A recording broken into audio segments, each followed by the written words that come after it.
We want it.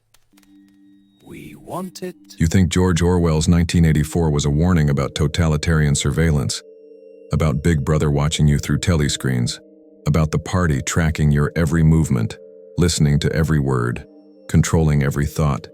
You think it was about surveillance imposed from above, forced on an unwilling population, the boot stamping on a human face forever. But Orwell got one detail catastrophically wrong. Big Brother didn't need to force surveillance. We begged for it, paid for it, carried it voluntarily, and when it stops working, we panic. The telescreen in every home? We bought those, called them smartphones, paid premium prices, carry them everywhere, sleep with them next to our beds, check them 96 times per day. And when the battery dies, we feel naked, disconnected, unsafe.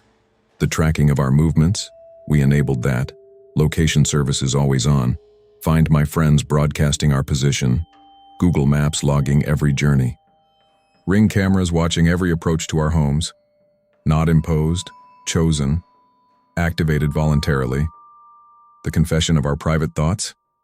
We post those. Instagram stories, Twitter threads, Facebook updates, TikTok confessions, broadcasting our lives, our thoughts, our locations, our activities to anyone who will watch. Not extracted under torture, shared voluntarily, competing for visibility.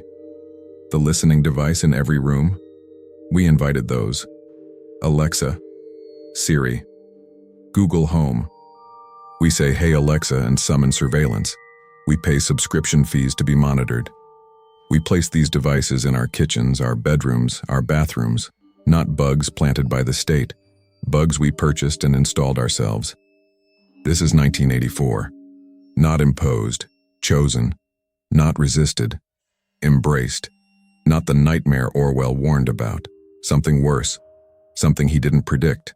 Voluntary totalitarianism, self-imposed surveillance. The telescreen we bought because we wanted it, because we needed it, because without it, we don't feel real. Today we're going to examine why Orwell's prediction came true, but through the opposite mechanism he imagined.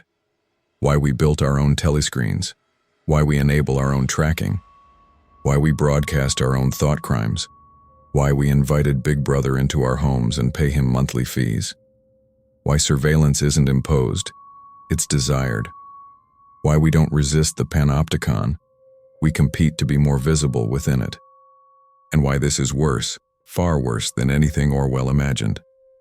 This is the horror of 1984 Part 2. And you're holding your telescreen right now. Let's start with the device. The thing you're probably holding.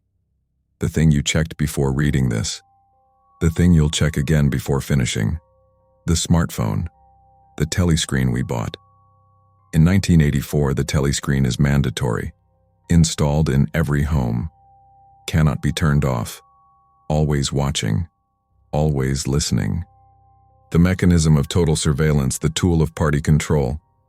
Winston tries to find the blind spot, the corner where the telescreen can't see. That's his only privacy, his only freedom, the space the surveillance doesn't reach.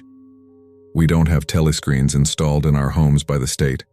We purchased them, stood in lines to buy them, paid premium prices, upgraded every year, chose the model, selected the features, made surveillance a consumer choice, made monitoring a luxury good, and we carry them everywhere. Not just in our homes, in our pockets, in our hands, on our nightstands, next to our plates at dinner, in the bathroom, in bed, everywhere. The telescreen isn't fixed to the wall, it's attached to our hands. We bring surveillance with us. Voluntarily, compulsively. The smartphone does everything the telescreen does. Camera watching, microphone listening, location tracking, activity monitoring, communication logging, search history recording.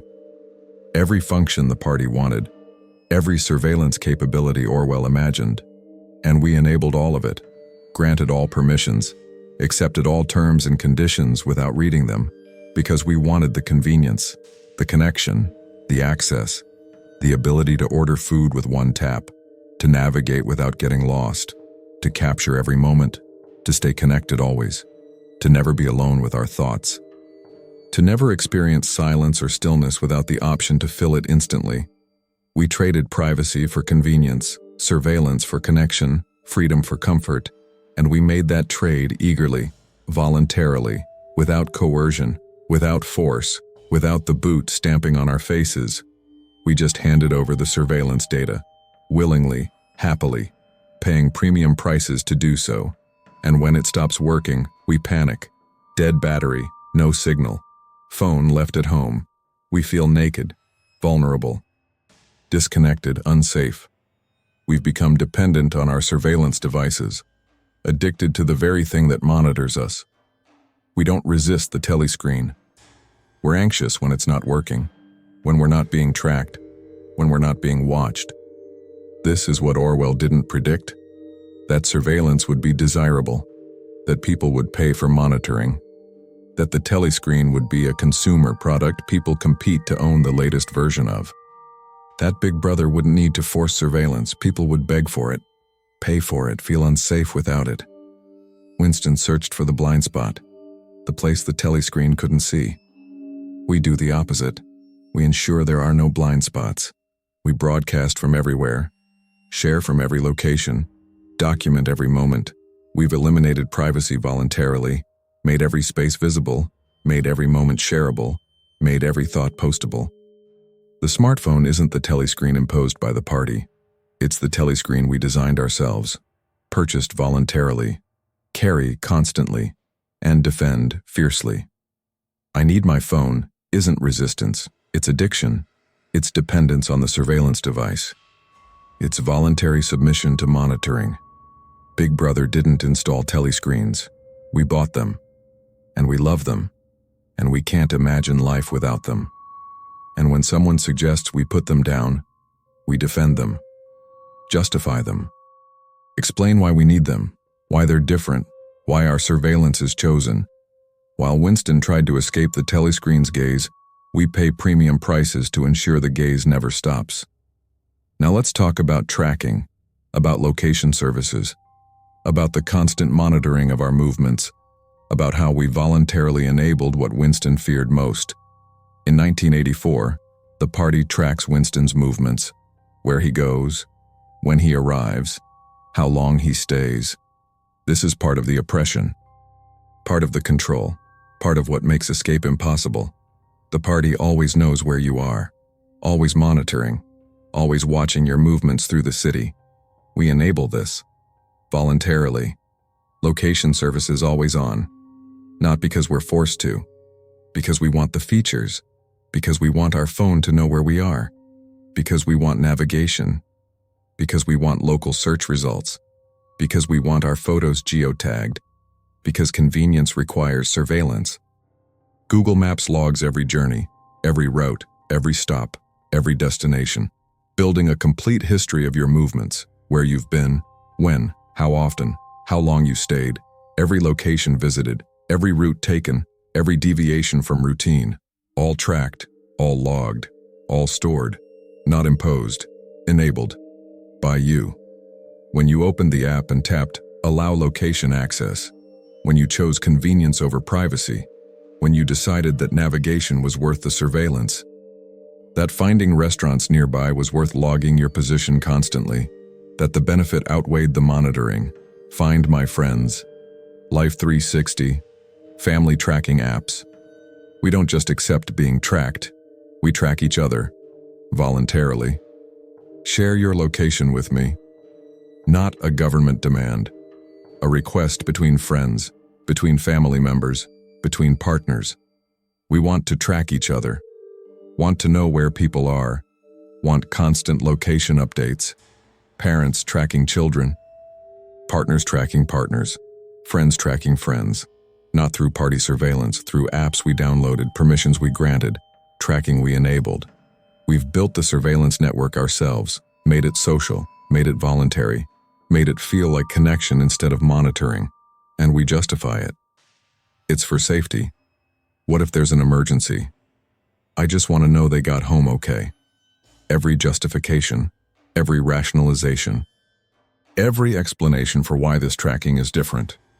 Why this surveillance is acceptable. Why this monitoring is chosen. But the mechanism is the same.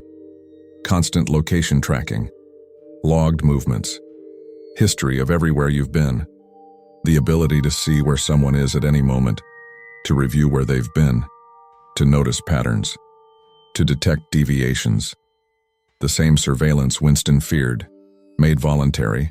Made social. Made something we do to each other. Ring doorbells. Security cameras. Not just tracking ourselves. Surveilling our neighborhoods, our streets, our approaches. Cameras watching, recording, logging, creating networks of surveillance. Not state-imposed, resident-installed. We're building the surveillance infrastructure. Voluntarily. Calling it security. Calling it safety. Calling it protection. But it's surveillance. It's monitoring. It's the panopticon we built ourselves. Every Ring doorbell is a camera pointed at the street. At neighbors. At anyone who passes. Every security system is a network of recording devices. Every smart home device is a potential surveillance tool. And we installed them. We enabled them. We maintain them. Voluntarily. Winston feared being tracked. Tried to move through the city unmonitored. Tried to find spaces where his movements weren't logged. We do the opposite. We enable tracking. We share locations. We broadcast positions. We've made surveillance social. Made it voluntary. Made it something we do to ourselves and each other. Made it feel like connection instead of control. The party tracked Winston's movements to control him. We track each other's movements and call it caring. The mechanism is the same. The surveillance is the same. Only the justification changed. Only the voluntary nature. Only the fact that we chose this. That we enabled this. That we defend this. Big Brother doesn't need to track your movements. You're broadcasting them. Voluntarily. Constantly. With location services always on. With every app given permission. With every social feature enabled. With every convenience chosen over privacy. The tracking Winston feared isn't imposed from above. It's enabled from within. It's voluntary. It's social. It's something we do to ourselves. And we call it connection. We call it safety. We call it convenience. While the surveillance continues. While the tracking persists. While the monitoring never stops. And we defend it. Justify it. Explain why it's different. Why it's chosen. Why it's not surveillance when we volunteered for it. While Winston tried to move untracked, we can't imagine moving without broadcasting our position, without sharing our location, without being tracked constantly. This is what Orwell didn't predict, that tracking would be voluntary, that people would enable their own monitoring, that surveillance would be social, that we'd track each other and call it caring, that the panopticon would be something we built ourselves, for convenience, for safety, for connection, for features. Now let's examine the confessional impulse, the broadcasting of private thoughts, the voluntary thought crime, the social media confession that Winston never imagined.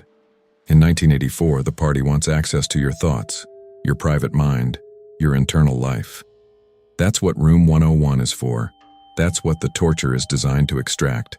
Your hidden thoughts, your secret beliefs, your inner life that you've kept private. The party wants it all, wants to know everything, wants access to your mind.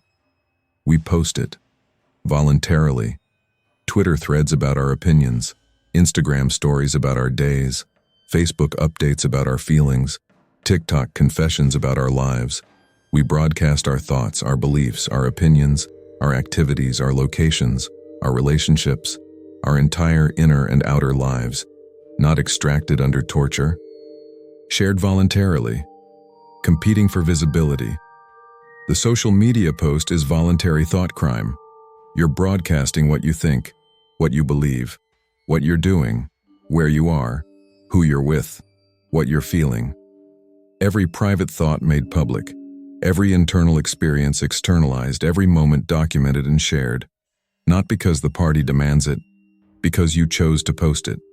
And we compete for engagement, for likes, for shares, for comments, for visibility. We don't just confess our thoughts, we perform them. We optimize them. We craft them for maximum engagement. We think about how thoughts will be received before we post them. We're self-censoring, self-editing, self-monitoring. Not because the thought police are watching, because our followers are watching, because the algorithm is watching, because the social network is watching. Instagram stories last 24 hours, a window of visibility, a time-limited broadcast. You're essentially running your own surveillance operation on yourself, documenting your day, showing where you are, what you're doing, who you're with, broadcasting your life in real time, creating a 24-hour telescreen window into your existence, voluntarily, compulsively, multiple times per day. The party wanted access to Winston's mind, wanted to know his thoughts, wanted to control his beliefs, had to torture him to extract his confession, had to threaten him with his worst fear to make him betray Julia, had to break him completely to make him broadcast his thought crime. We post our thought crimes voluntarily. No torture needed, no threats required, no breaking necessary. We just share, post, upload, broadcast, make public what should be private, make visible what should be hidden, make searchable what should be forgotten. Not because anyone forced us, because we wanted to, because we needed to. Because without posting, did the experience even happen? Without sharing, did the thought even exist? Without broadcasting, are we even real? This is the confessional impulse, the need to externalize, to broadcast, to make visible, to be seen. We're not resisting surveillance of our thoughts. We're ensuring our thoughts are surveilled.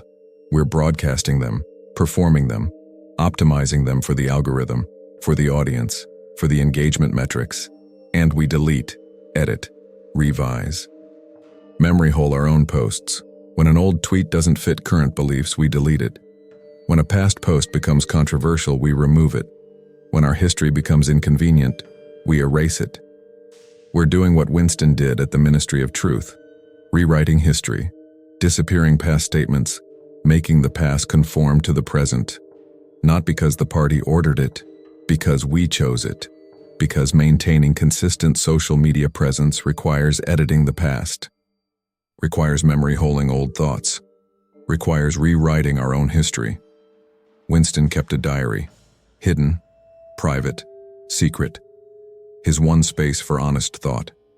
His one place where he could write what he actually believed. His one refuge from surveillance. And even that terrified him. Even that felt like thought crime. Even that was dangerous. Because the party might find it, might read it, might use it against him. We keep public diaries, called Twitter, called Instagram, called TikTok. We write our thoughts publicly, broadcast our beliefs, share our opinions, make our internal lives external, make our private thoughts public, make our diaries searchable by everyone, not hidden, featured, not secret, broadcast, not dangerous, desired. The confession Winston resisted giving under torture, we give freely. The thoughts the party wanted to extract, we volunteer. The surveillance of the inner life that required Room 101, we enable with a social media account and the need to post. We're not resisting the surveillance of our thoughts. We're ensuring it. We're performing it. We're making it content. We're turning our inner lives into engagement metrics. This is what Orwell didn't predict. That confession would be voluntary, that people would broadcast their thought crimes, that surveillance of the inner life wouldn't require torture. Just social media, just the need to be seen, just the compulsion to share, just the fear that without broadcasting our thoughts, we might not exist at all. Now let's talk about the listening devices, the bugs we invited: Alexa, Siri, Google Home, the telescreen that listens. In 1984, the telescreen listens constantly, every word monitored. Winston searches for spaces where he can speak freely, where the telescreen can't hear. The only privacy is the absence of the listening device. We invited this, said, "Hey Alexa," and summoned surveillance into our kitchens, placed Google Home in our living rooms, enabled always listening mode, We didn't resist the listening device.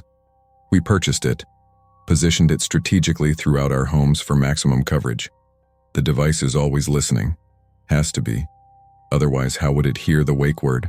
So the microphone is always on, always monitoring, always processing audio, waiting for its name. And sometimes it activates accidentally, records something it shouldn't. The always listening device sometimes listens to things you didn't intend to share. We place these devices in every room, kitchen, living room, bedroom, creating a network of listening devices throughout our homes, voluntarily, paying subscription fees to maintain the surveillance infrastructure. Winston feared the hidden microphones planted by the thought police.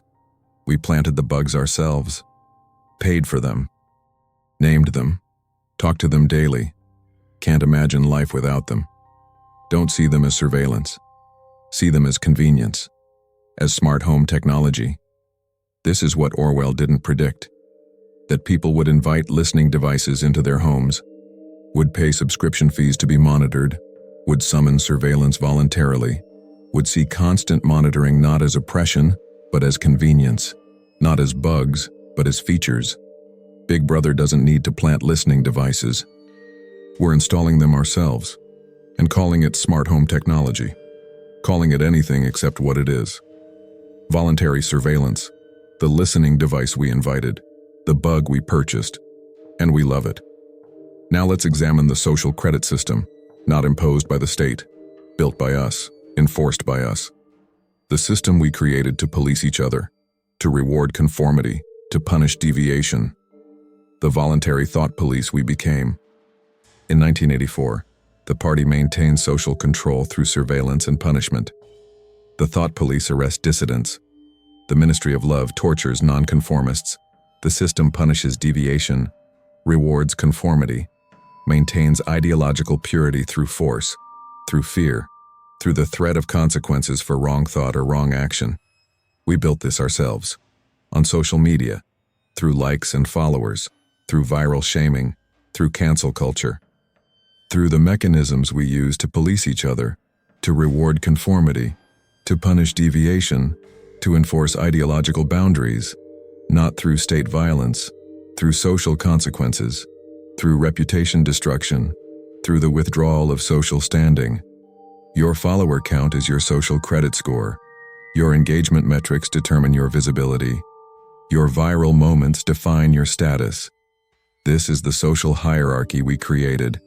Not imposed from above, built from within, maintained by us, the system that rewards what's popular and punishes what's controversial, and we police each other, screenshot controversial takes, share problematic posts, call out deviations from acceptable thought, rally followers to apply pressure, demand apologies, demand consequences, demand removal, demand deplatforming, not through state apparatus, through social mechanisms, through the crowd, through mob pressure, through the threat of reputation destruction.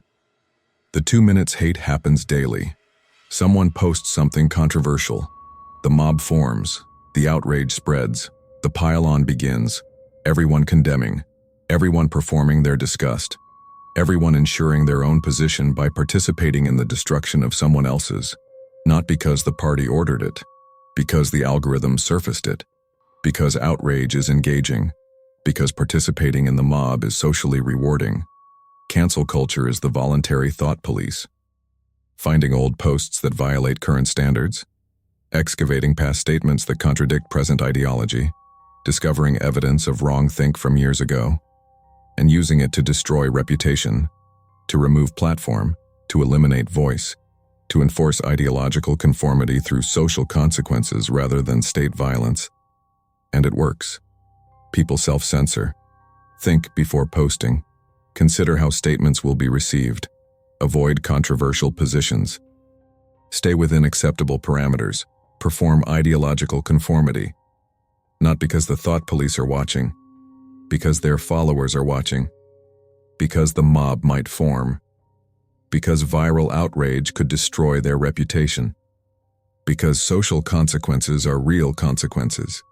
This is thought crime enforcement without the thought police, social control without the state, Ideological policing without the party.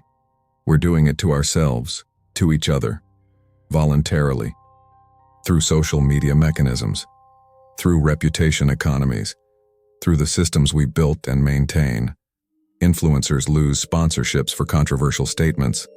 Public figures lose positions for past posts. Ordinary people lose jobs for viral moments. The consequences are real. The enforcement is effective. The self-censorship is widespread, not imposed from above, emerging from within. The social credit system we created, the thought police we became, the enforcement we perform on each other. In 1984, Winston fears the thought police, the arrest, the interrogation, the torture, the consequences of deviation, the punishment for wrong thought. The state apparatus designed to maintain ideological conformity through fear and violence. We've created similar mechanisms without the state. Through social media, through reputation economies, through viral shaming, through cancel culture, through the systems we use to police each other. To reward conformity, to punish deviation, to maintain ideological boundaries, through social consequences rather than state violence. But consequences nonetheless. Real, effective, feared, and we defend it. Accountability. Consequences for harm. Platform responsibility. Every justification for why this social policing is different, why this enforcement is acceptable, why this conformity pressure is justified, why this thought policing is necessary, why our version of the thought police is actually about justice, about safety, about protecting vulnerable groups, about anything except what it actually is. Social control, ideological enforcement, conformity pressure, the system we use to police each other. This is what Orwell didn't predict. That ideological enforcement wouldn't require the state. That thought policing could be social rather than political. That people would police each other, would enforce conformity on each other, would destroy reputations voluntarily, would participate in mob justice willingly, would self-censor preemptively, not because the party demanded it, because their followers are watching, because the algorithm might surface controversy, because social consequences are real consequences. Big Brother doesn't need a thought police.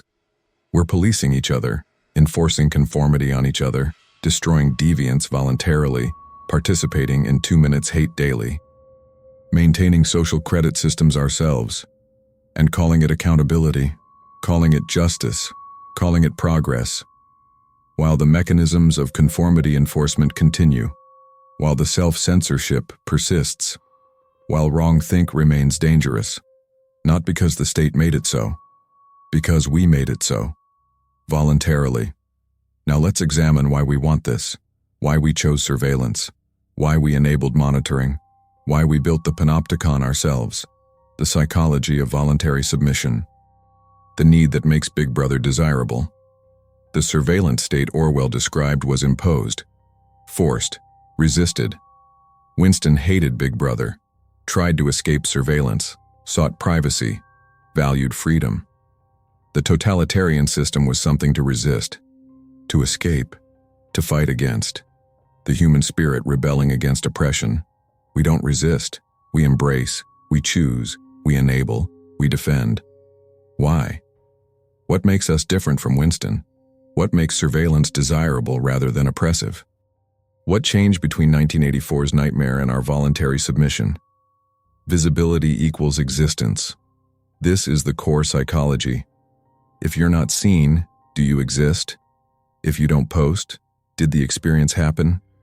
If you're not surveilled, are you real?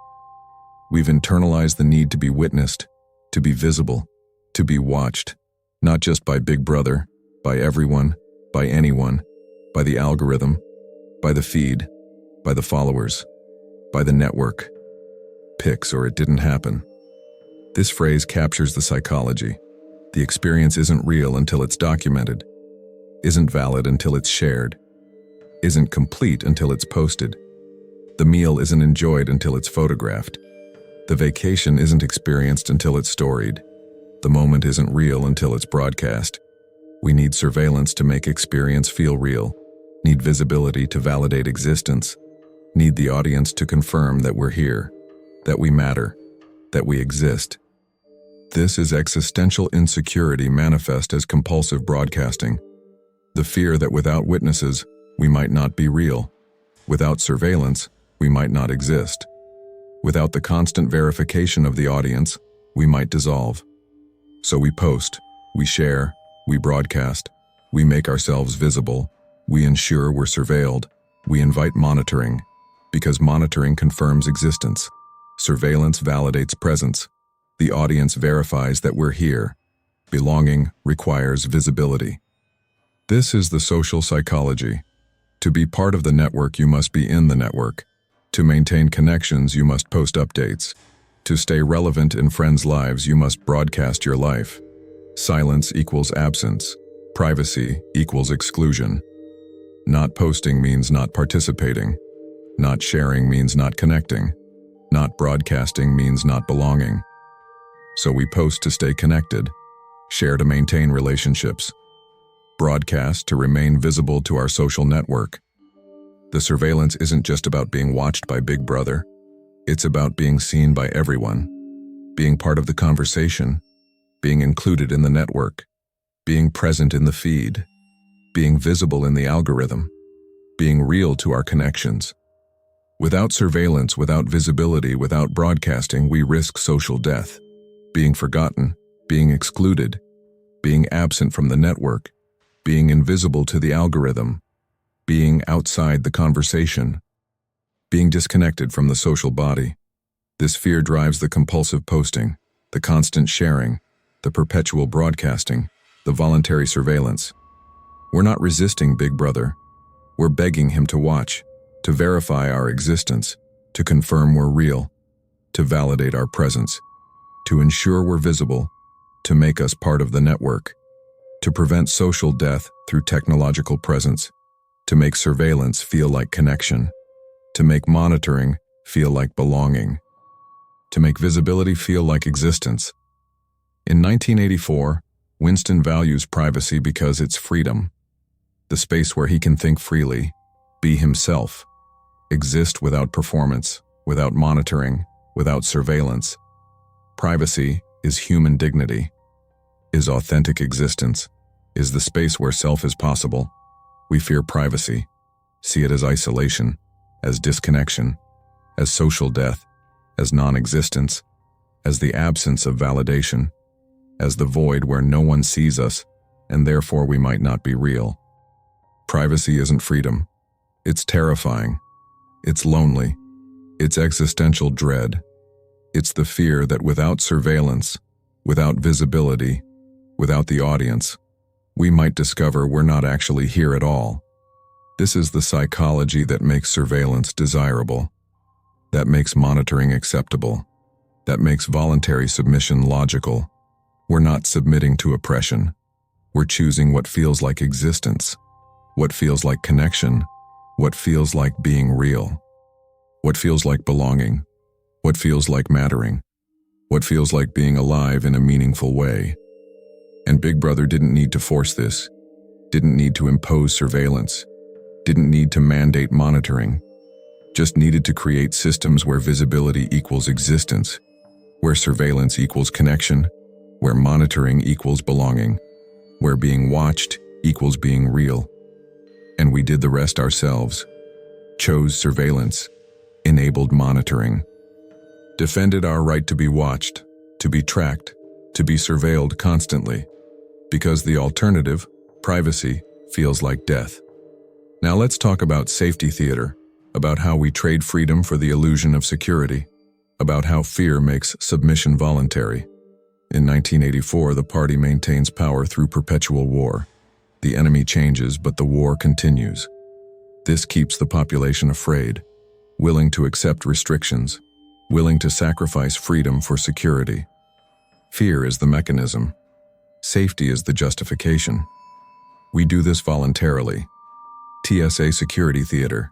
Remove shoes, stand in scanner, accept the searching, because the alternative feels more dangerous than submitting to surveillance. Because the illusion of safety is worth the loss of privacy. Ring cameras, home security systems. We're surveilling our own neighborhoods, creating networks of residential surveillance, not imposed by the state, installed by residents. For the feeling that surveillance equals protection. Nothing to hide, nothing to fear. This is the mantra, the justification. If you're innocent, monitoring shouldn't bother you. This logic inverts the burden, makes privacy suspicious, makes resistance to monitoring evidence of guilt. You demonstrate your compliance by accepting being watched.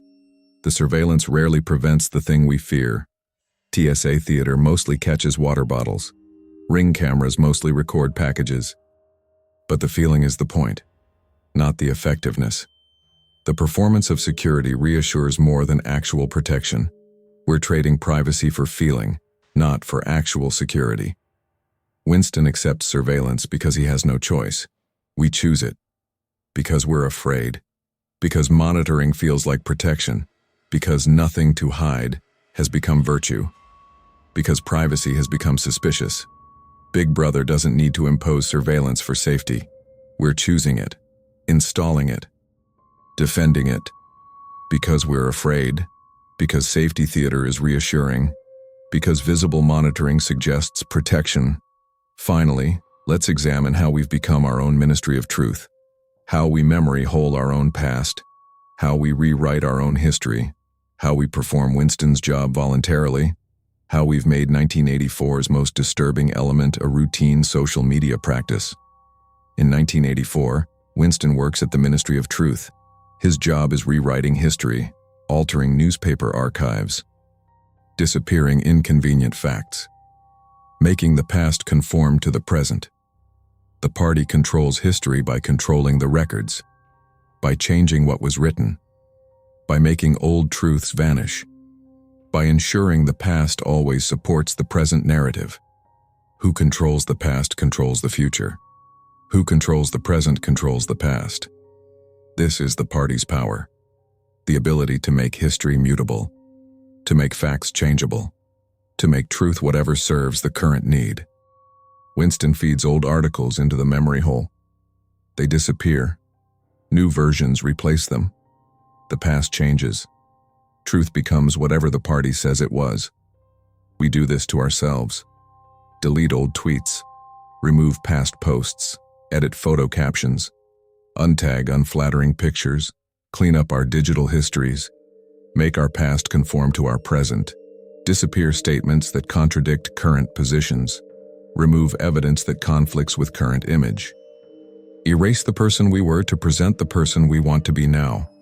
This is voluntary memory holing.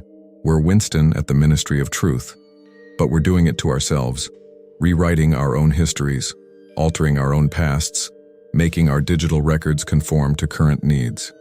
Not because the party ordered it, because social media is permanent and people change, and the past can be inconvenient. Instagram filters don't just alter photos, they alter reality. The image you post isn't what happened. It's a modified version. Enhanced, adjusted, filtered. The reality documented is reality improved, reality corrected, reality as you wish it had been rather than as it actually was. You're not documenting truth. You're creating preferred version, manufacturing better past, producing the history you want rather than the history that happened, and we curate carefully, select which moments to share, which experiences to document, which version of events to present. The social media profile isn't biography, it's selective history, chosen moments, preferred narrative, managed image. We're not recording truth.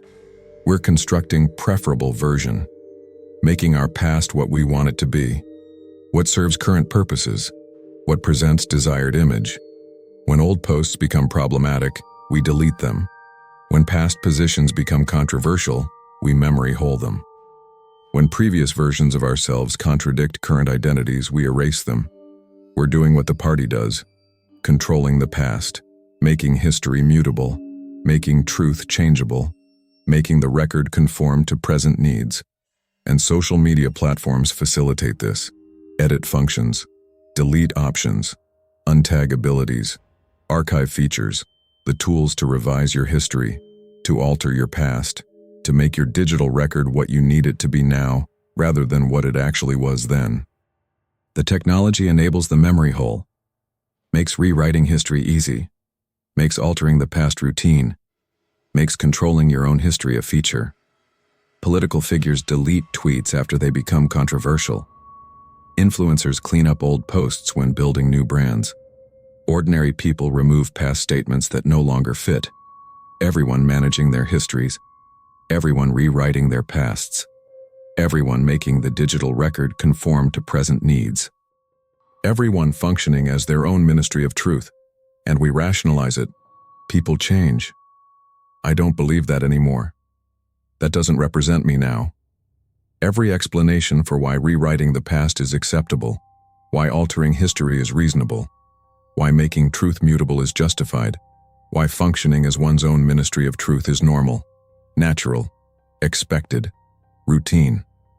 In 1984, Winston is disturbed by his work, troubled by the memory hole, haunted by the fact that he's making truth disappear, that he's altering reality, that he's participating in making the past mutable.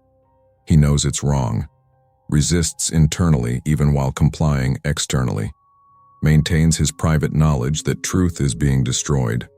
We do it casually. Delete without reflection, edit without guilt, revise without trouble, memory hole without concern. We're not disturbed by rewriting our histories. It's normal, expected, routine. Part of managing social media presence, part of maintaining current image, part of adapting to changing times, part of growing, part of evolving, part of life in the digital age. But the mechanism is the same, making the past mutable, making history changeable, making truth whatever serves present purposes, making the record conform to current needs, making what actually happened less important than what we want people to think happened, making reality negotiable, making truth flexible, making history a story we tell ourselves rather than what actually occurred. This is perhaps the most dystopian element, not the surveillance, not the tracking, not the monitoring, but this, the routine alteration of history, the casual memory holing, the accepted practice of making the past disappear when it becomes inconvenient, the normalization of functioning as one's own ministry of truth, the social media practice of making truth whatever we currently need it to be. Winston rewrites history because the party orders it, because refusal means punishment, because he has no choice. We rewrite our histories voluntarily, because it's convenient, because it's possible, because social media made it routine, because managing our pasts is now normal, because everyone does it, because the technology enables it, because making history mutable is a feature, not a bug. This is what Orwell didn't predict.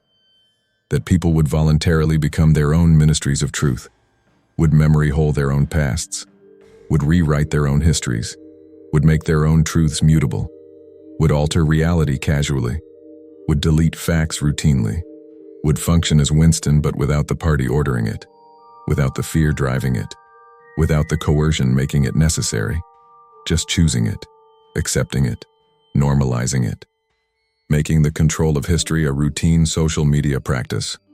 Big Brother doesn't need a ministry of truth. We're rewriting history ourselves, memory holing our pasts voluntarily, making truth whatever serves current needs, altering reality routinely, deleting inconvenient facts casually, functioning as our own history editors, our own truth managers, our own past controllers, and calling it growth, calling it evolution, calling it managing social media, calling it anything except what it is, the normalization of making the past disappear, the routine practice of making truth mutable, the casual acceptance of making history whatever we currently need it to be. Orwell's 1984 came true, not through totalitarian imposition, through voluntary submission, not through force, through choice. We built the telescreens, bought the tracking devices, installed the listening bugs, created the social credit system, rewrote our own histories routinely. We became Big Brother to ourselves, and we love it. Can't imagine life without it. Panic when it stops working. Feel naked when we're not tracked. Feel invisible when we're not watched. Feel unreal when we're not surveilled. This is worse than Orwell imagined, because it's not imposed, it's desired, not forced, it's chosen, not resisted, it's embraced. Big Brother already won, not through the boot stamping on the human face forever, through the smartphone we check 96 times per day, through the surveillance we install ourselves, through the monitoring we pay for, through the choices we made, through the Big Brother we invited. And he's not even forcing us anymore. We're enforcing it on ourselves, on each other, voluntarily, because privacy feels like death, because invisibility feels like non-existence, because freedom feels more dangerous than surveillance. Orwell warned us about Big Brother imposed from above, about surveillance forced on unwilling populations. He didn't warn us about this, about choosing it, about wanting it, about defending it, about making Big Brother ourselves, while calling it connection, calling it safety, calling it anything except what it actually is. The horror of 1984 realized, not through tyranny, through choice, not through the party, through ourselves. Big Brother already won, and we helped him. We wanted him, we built him, we maintain him, we love him, and we can't imagine life without him anymore. The telescreen you're probably holding right now, check it. You want to, you need to, you can't help it. That's how Big Brother won. Not by forcing you, but by making you want to, by making surveillance feel like existence, by making you choose the cage, love the cage, defend the cage, while calling it freedom. This is 1984. Not imposed, chosen, not resisted, embraced, not tyranny. Voluntary, something we did to ourselves, by choice, with full knowledge, while loving Big Brother not because we must, but because we want to, because without him, we fear we might not exist at all. Subscribe to Umbral Fables as we continue to open the forbidden archives and explore the shadows of the myths that built us. This is Umbral Fables. We leave you now, not with comfort, but with questions. Look closely. The dark journey continues.